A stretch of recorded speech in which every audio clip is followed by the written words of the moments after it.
রাত্রটা পুয়াতে সকাল সকাল লক্ষ্মী দেবীর তোড়জোড় শুরু করে দেওয়া হবে। তো তোমরা ভাবছো যে এই লক্ষ্মী দেবীর পুজোতে আমি আটটাকে নিয়ে কেন বসে আছি, চলো প্রথম দিকে জানা যাক। তো হ্যালো এভরিওয়ান, রাধে রাধে সবাইকে। সবাই কেমন আছো? আশা করি সবাই ভালো আছো, সুস্থ আছো। তো আমি এই লিপার আর্টটাকে নিয়ে একটাই কারণ যে এই লিপার আর্টটা আমি লক্ষ্মী দেবীর স্থানের পিছন দিকে রাখবো। আর এই লিপার আর্টটা আমি অনেক শখে অনেক কষ্টে বানিয়েছিলাম এই আর্টটা। আর বছরখানেক আগে বানানো হয়েছে যেহেতু, তো আমি এখানে একটু কালারটা চেঞ্জ করেছি। আর কালারটা চেঞ্জ করতে গিয়ে যা মাথা খারাপ হলো আমার, মানে কী ছেড়ে কী করব না করব এমন লেগে গেছে।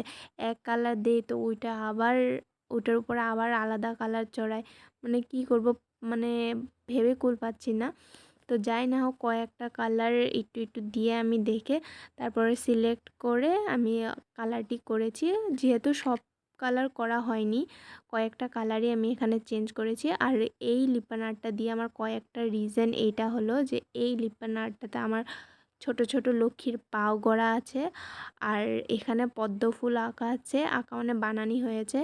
আর এখানে ওম বানানো হয়েছে, আর সাইড দিয়ে শুভ আর লাভ দিয়ে হয়েছে। তার জন্য এই লিপার আর্টটা আমি লক্ষ্মী দেবী স্থানের পিছন দিকে রাখবো। আর তোমাদেরকে বলি যে এই আর্টটা পুরোটুকি আমি করেছিলাম আমার মেকআপ ব্রাশ দিয়ে। যেহেতু আমি পেন্টিং ব্রাশ কিনা ছিলাম না, তো আমার কয়েকটা এমন ব্রাশ ছিল মেকআপের যোনটি আমি ইউজ করি না, তো সেটি দিয়ে আমি আমার লিপার আর্টটাকে করেছিলাম। আর আজকেও আমি আমার এই ব্রাশটা দিয়েই আমার লিপার আর্টটাকে করছি। তো তোমাদেরকে কেমন লাগলো আমার এই লিপার আর্টটা অবশ্যই কমেন্টে জানাবেন। আরও ভালো লাগলে লাইক কমেন্ট শেয়ার করে দেবেন বন্ধুরা। আজকের জন্য এতটুকুই।